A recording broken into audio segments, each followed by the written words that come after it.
Welcome to Capitalize Your Finances, the podcast that's your ultimate guide to mastering personal finances and unlocking the secrets of entrepreneurship. Each week, we dive into the world of personal finance and business development and have fascinating conversations with industry experts, seasoned entrepreneurs, and thought leaders who share their insights, strategies, and stories to help you get ahead in life. Whether you're a seasoned entrepreneur looking to scale your business or someone just starting out on your financial path, this podcast is your go-to resource for inspiration and actionable insights. Welcome back to Capitalize Your Finances. As always, I'm your host, Christopher A. Panayiotou, certified financial planning professional, the Cap and Capitalize. And on today's episode, we are going to get into something really awesome: how to double your income. Who doesn't want to double their income? And if you don't, you're a loser. But before we get into this episode, as always, the free tip of the week. And this one's a little bit long, so I'm actually going to read it verbatim. Success has nothing to do with intelligence. It has everything to do with character and effort. Ask yourself who the most successful classmate you graduated with. And I can almost guarantee you they were not the smartest, the fastest, the most attractive, or the best student. Now, it helps to not be dumb, and it helps to be at least moderately decent to look at, but whoever can crack the code when it comes to compounding their goodwill, and if they marry themselves to the relentless pursuit of never giving up, whoever does that will undoubtedly result in reaching the highest euphoria in life.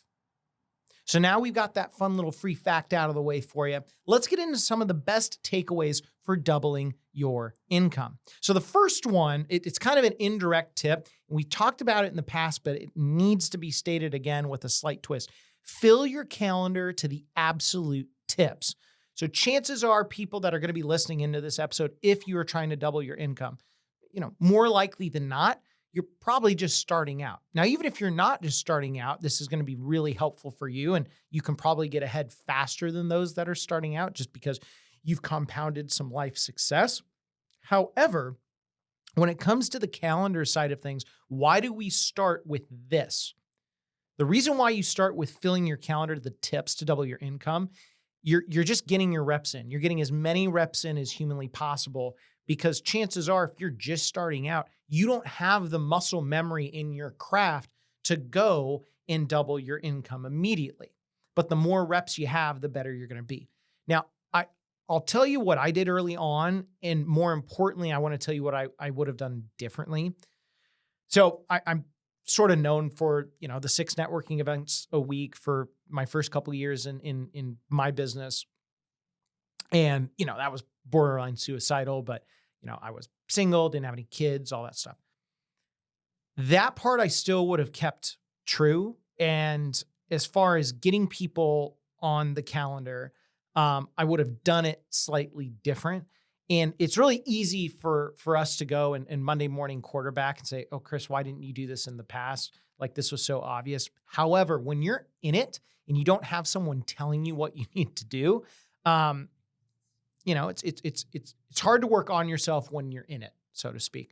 So for me, what I would do is I'd get all these business cards, and then the next day I would go and call all these people, get them on the calendar, and go from there. And sometimes I'd have to call back 2, 3, 4 times, and that might even be drawn out for a week. What I should have done is I should have whipped out my iPhone at these events and said, hey, what are you doing on XYZ date at what time?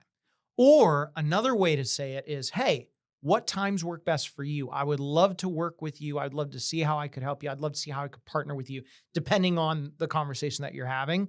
What times of day work best for you? And then we can look at our calendars, and you know what? I'll go to you.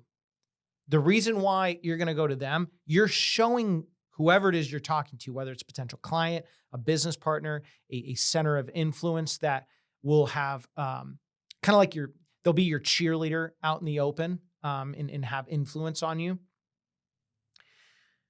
It shows not only that you care, you care enough to go to them and take the time to go to them, especially in a world right now where it's so easy to just hop on a Zoom or Teams or whatever you use and go, hey, let's just get on a Zoom and talk about this tomorrow. No. I'm going to stop what I'm doing. I'm going to drive to wherever it is this person is, and I'm going to sit down with them uninterrupted and devote them the hour that they deserve. So fill your calendar to the absolute tips. The second thing I want to talk about, don't hard sell. Always, always, always, always educate. Now, I see mistakes in this all the time where people will start off, if they're trying to close a deal or client or whatever, they start off by trying to educate. But then when you start to feel that the meeting isn't going your way, then you start to subtly and subconsciously hard sell. And that is only going to hurt your pocketbook in your business's revenue.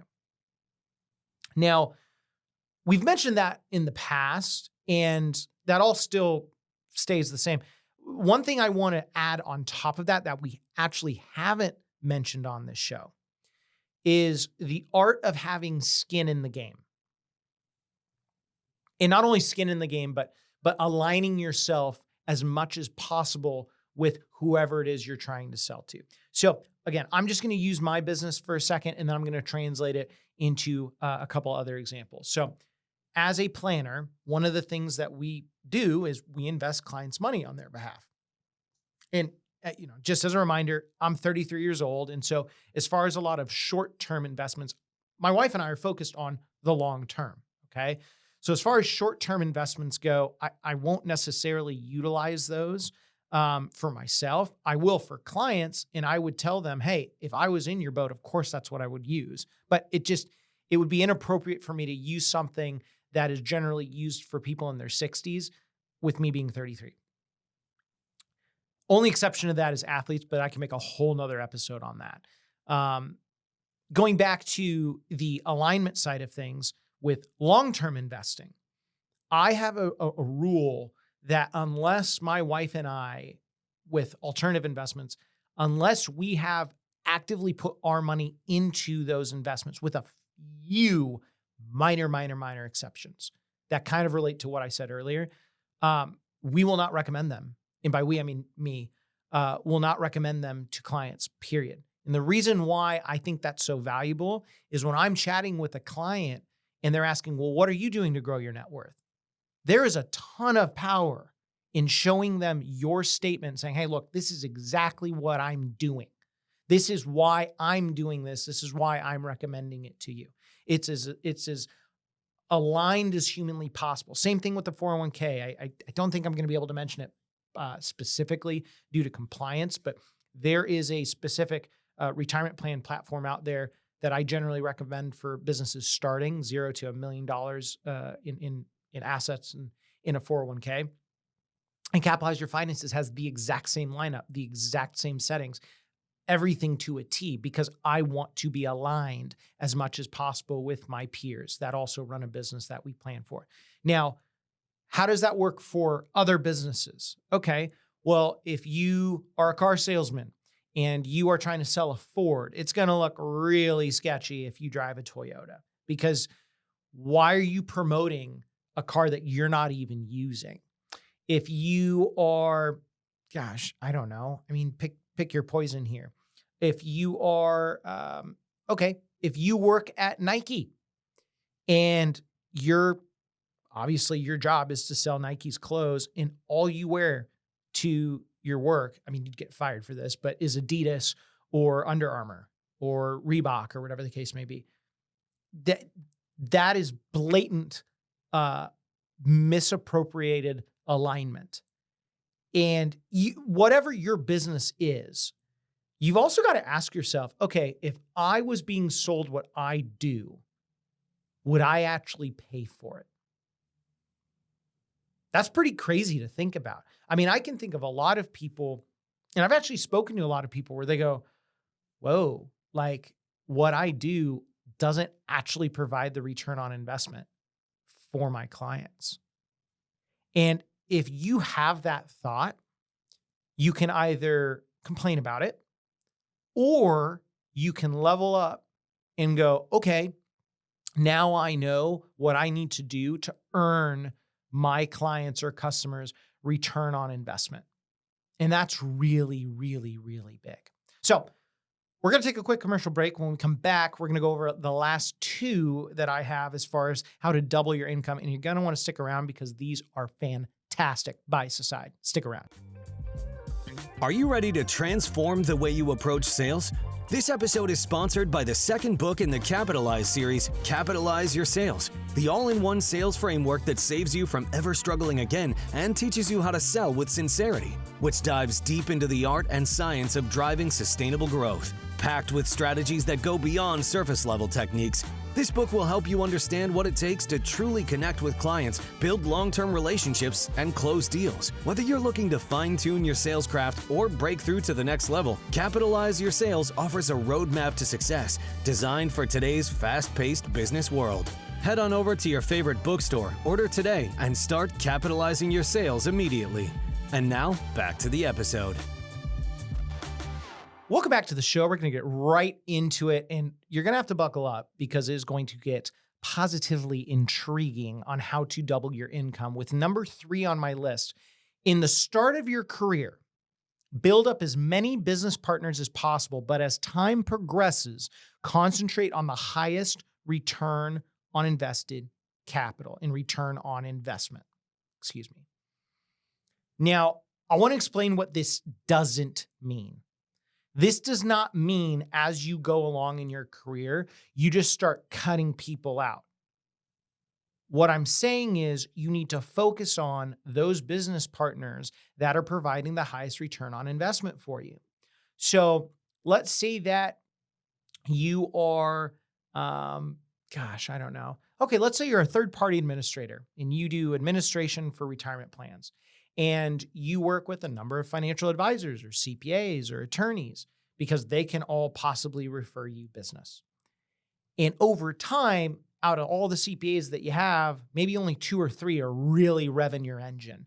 Maybe only 2 or 3 financial advisors are really revving your engine. Same thing with attorneys. Well, naturally, what you're going to want to do is you're going to want to climb up that pyramid. It's going to get more and more narrow, and you're only going to want to meet with them predominantly. But what you're going to want to do is sprinkle in those other business partners that you have built a relationship with over the years, because every once in a while, if we're ranking, right, A referrals, B referrals, C referrals, the B's and C's every once in a while will throw you a surprise, and you always want to be top of mind with your business partners. Now, I could even take a step further with this. This concept also works with just your life in general. And I know I get a lot of slack and controversy for this, not that I really care, but you got to ask yourself, where are you earning, quote unquote, the highest return on investment with those in your circle? And then you want to concentrate on those people the most. Now, I want to be crystal clear with this. This does not mean that, you just hang out with like your wealthiest friends. That is like the farthest thing from the truth. It is who is providing you qualitatively the highest return on investment within your circle. And I can guarantee you there are a lot of people in your circle right now, unless you've actually gone through this practice, that are not providing you any return on investment. And in some cases, people are actually dragging you down. I've spoken about this a lot. There are a number of people out there that if you actually sat down and you asked yourself, man, if this person wasn't around in my life for the next year, would I miss them and would my life change? And the answer is probably no. And so if the answer is no, why are you with them in the first place? Now, the fourth and final thing that we're going to go over on how to double your income before we close this sucker out, and this is the most simple yet profound answer that you could imagine.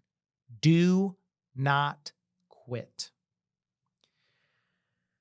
So just regardless if you're in sales or you're starting your own business, or even if you're none of those things and you're an admin, but you're still helping a sales professional.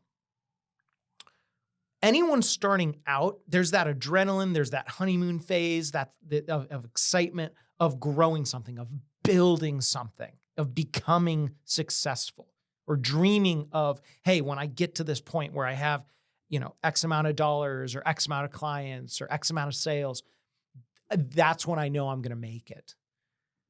And for most of you, that's going to take a long time. Okay. What I start to see though, is over time, as you start to build up your success and your network and your friends are the highest quality possible and your relationships, even with your spouse, it's becoming even higher quality than it once was at the beginning. There's one really dangerous thing that happens. People start to get complacent and they put their life on cruise control. The second you put your life on cruise control, first off, you're doomed. But more importantly, what happens because of that? You become a commodity. You become really just a transaction to people. Another thing that can happen is your competition is going to smell your laziness and contentment from a mile away. I tell people this all the time. My greatest competition and my greatest fear is my equivalent from 10 years ago starting out right now. There is someone, whether they're listening in or not, that is in the same boat I was in 10 years ago, and they've got that hunger, they got that drive. They don't have a business like I do. They don't have, the brand or whatever the case is, and they will do anything to gut me from it. And not only gut me from it, that's gutting my family, right? So my wife, my daughter, my clients, they will do anything in their power to beat me. And I'm here to tell you, you're not going to win because I'm going to keep compounding that effort, that success, that framework. And it's the same thing with your spouse. If you get complacent, if you get just, set in your ways and you kind of just put your relationship on cruise control and you're not practicing, right, the tender love and care, someone out there will take her or him from you. Same thing with business partners. If you don't nourish and continue to nourish the relationship that you have, there will be someone out there that will see the fork in the road between you and your business partner, and they will wedge you so hard that you're going to wake up and go, well, where did everyone go? I know that sounds really, really extreme, but you cannot quit. And we live in this world right now where it's all about, okay, well, I'm really tired. I need to take time off. I need to take a mental health day. I need to take, this. I need to take that. Man, I'm working too hard. I want balance. If you want all those things, that's fine. But you've also got to understand you will lose. You will lose because someone out there that has, frankly, the winning mindset will smell your loss and they will gladly eat it up and chew it and spit it back in your face. The second you stop pushing in anything and assume that you're a master at anything, you're done. You are absolutely done. Always be a student of the game of life. So that does it for how to double your income. I know we went from 0 to 100 real quick at the end of this episode, but you needed to hear that. And if you have any questions, you guys know how to get a hold of me at this point. You can go to Instagram, you can go to X, you can go to LinkedIn, you can shoot us an email, all that fun stuff. But until next week, as always, keep capitalizing. Take care.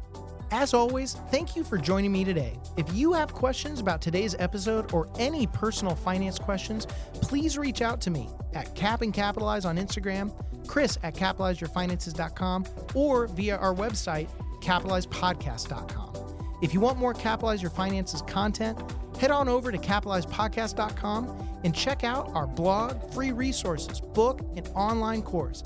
As always, I'm your host, Chris Paniotu, Certified Financial Planning Professional, the Cap and Capitalize. And until next time, keep capitalizing. You should always seek counsel of the appropriate advisor prior to making any investment decision. All investments are subject to risk, including the loss of principal. The strategies employed in the management of alternative investments may accelerate the velocity of potential losses. 401k benefits may be subject to change at your employer, the governing pension, or benefit organization's discretion. Examples cited are hypothetical, are for illustrative purposes only. Christopher Panayiotou is a registered representative with and securities and advisory services offered through LPL Financial, a registered investment advisor, member FINRA SIPC. Capitalize Your Finances LLC is a separate entity from LPL Financial. Capitalize Your Finances is not registered as a broker-dealer or investment advisor. CRPS conferred by College for Financial Planning.